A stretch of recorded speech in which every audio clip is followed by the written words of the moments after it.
Hey, what's up, what's up? Hopefully everyone's doing okay. So we are on week 27. So today is just all about Proverbs. So I read all the Proverbs today. It's cool that with 1 week you can go over Proverbs. Psalms is actually 3 weeks. So there's about 14, 28, 42 pages in mine for Psalms, and then Proverbs is actually only 14 pages. So I didn't really think about how much different. Psalms is literally 3 times as much as Proverbs. And so Proverbs I read today, there seems to be three main themes in Proverbs, or they're not three. There's not three. There's a lot of main themes, and there's also some, wisdom there.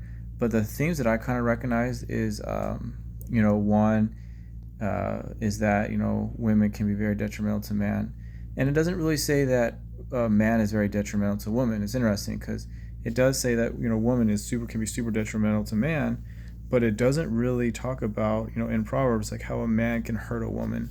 No, I think that's true. I think a man can hurt a woman, but I think that even though woman was made for man, man is like really good to woman.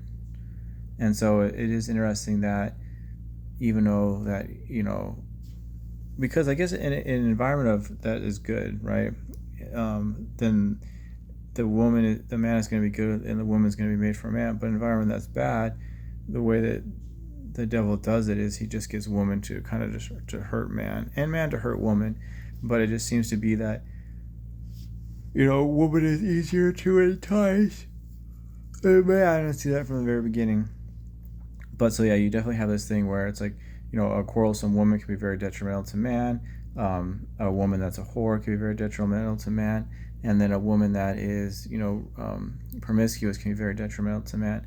And it doesn't talk about too much about how a woman can be good to man, but it does end with, it does, it does talk about it, but in the very last chapter, it talks about how a woman can be super good to man. And I think it's kind of cool that it ends on that note, even though it's like all this stuff about how women can be so bad to man, but the very last thing it ends on is how great a woman could be to a man. And personally in my life, I think that the best thing that can happen to a man is a good woman. I think that that's what a man wants in life, and I think that is like what he's striving for, and I think it is literally the best thing that can happen to a man. On the other hand, I think the worst thing that can happen to a man is having a bad woman, and so it's much better to be alone than it is to be with the wrong girl. But I just think that in my life, in the way that I have perceived life so far, it does seem like this extreme of having a good woman or a bad woman is literally the best or worst thing that can happen to a man. Although I do have a son and I love my son very much, and so maybe having a son is the best thing that happened to a man. I just don't really understand what it's like not to have a son, because I have had one since I've been 21, since I've been an adult, ever since I've wanted one. And so not having a son might be really bad, and having a good son might be the best thing to happen to a man, not having a son. But I just think that a woman is the best thing or the worst thing. So, but I could definitely be wrong. And so also you have a theme of that kings are to be respected and honored, and God is the one that talks to kings, and the one that can search out the heart of a king and shows the direction of them or where they're going. You also have like this main thing that's talked several times about is that a fool in his folly cannot be helped.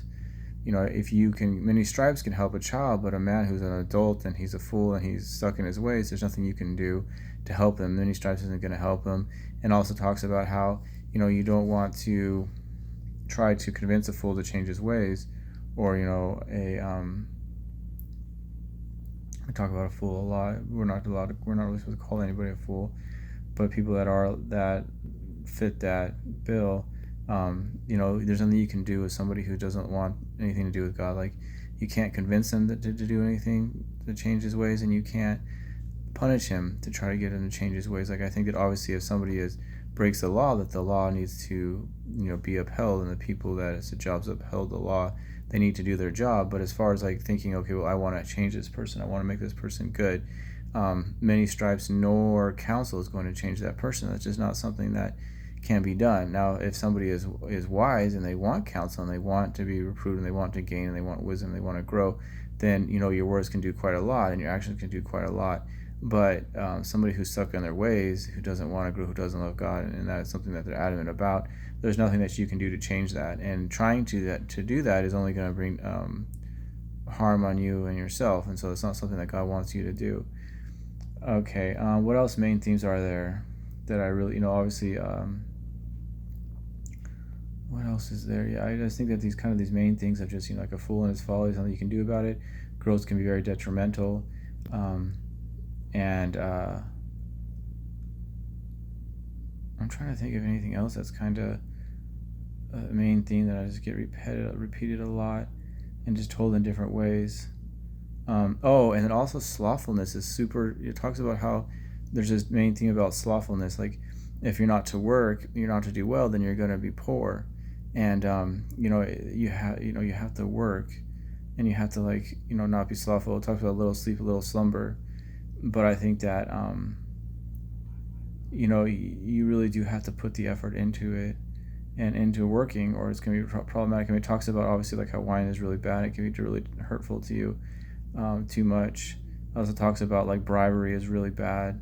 Bribery, can do a lot of problems. It also talks about how, if you're poor, you're not going to have as many rich friends as when you're rich. But it also talks about how it's better to have, wisdom and things that are good quality from God's perspective than it is to have riches. And so it's much, and it talks about seeking wisdom, more than gold and more than silver. Wisdom and knowledge and truth, and these characteristics are worth far more than any earthly metal or any earthly type of money, and so that's repeated a lot as well. So for different themes that I have, I actually didn't change it into those main themes, but I actually have different kind of feelings that I have for both Psalms and Proverbs, and maybe I'll change that. But right now I just have, for Monday, I have fear of the Lord. Wisdom is the beginning, or fear of the Lord is the beginning of wisdom. And so that's a really important thing to have. If you don't have the fear of the Lord, then you're never going to have wisdom. And then Tuesday, I have grief. And so grief is something that, that happens to you. And Wednesday, I have sorrow. And so I'm not sure if I might actually change these.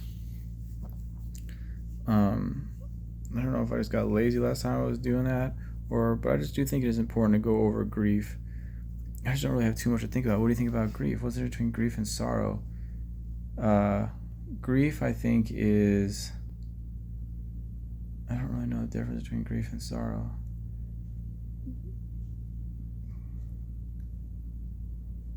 Grief, I think, is more broad. You're just in grief, you're just in pain for regret. And sorrow, I think, is more like sadness. And Thursday I have kindness, and Friday I have meekness.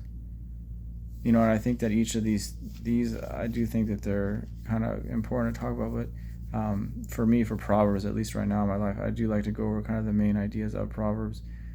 I think they're kind of really important. But grief and sorrow are so similar. But these are human emotions, and I think maybe I need to grow and understand the difference between the grief and the sorrow, something I need to reflect on. Kindness, I think, is super important. And then meekness is one of the most important things, and I think that meekness is being humble, I think, is meekness. But it's also there's difference between all these words, and what do they actually mean to you? Okay, so what do they mean to you? What does grief mean to me? Grief is regret. I feel like grief is regret of something that's happened, and just difficulty of processing that. Sorrow, I think, is sadness of what's happened, and just being able to accept it. Sorrow, I think, is when you have sadness, but you're accepting the sadness in your life. Sadness, I think, is just you're just sad. But sorrow, I think that it's sadness, but then it's also acceptance. And I think of sorrow, I think of accepting and dealing with the things in your life that make you sad. So I think sorrow is the act of processing, of dealing with sadness. you're sad first, and then you come into sorrow, because then you understand like why things have happened, and then you deal with it. And then so Thursday I have kindness, and I think kindness is when you are outside of yourself and you have like a godly interaction with you to try to make somebody's life better, or trying to bring happiness or joy to somebody else's life, and it's God working through you. I think kindness is something that, in order for you to be kind to somebody, I think that it has to be God working through you. I don't think this is something that you can really do on yourself. You can be nice to somebody, but I think kindness is when God uses you as a vessel to bring about joy or happiness to another individual. And so Friday I have meekness, and I think that meekness is something that the Lord seeks out a lot, and it's humbleness, but I think it's also like accepting your own limitations. I think when you're humble, you're like, okay, well, it's not all me too. But I think meekness is like really understand like that you're weak, and humble together. It's like understanding that God is the one that's helping you out, and not only are you understand that God's helping you out, you understand that you're like a sinner and you're not worthy of all the things that God has done for you. So it's like humbleness, and then understanding of God, how much He's helped you, and giving Him the credit, and understanding not only giving God the credit, but understand that you're a sinful creature, and that you aren't worthy of any of it. But because God loves you, and because God is so great, that you understand that He's the one that's done everything, and that He can forgive you, and through Christ all things are possible. All right, that's pretty much all I have for this week. God bless, and happy truth seeking.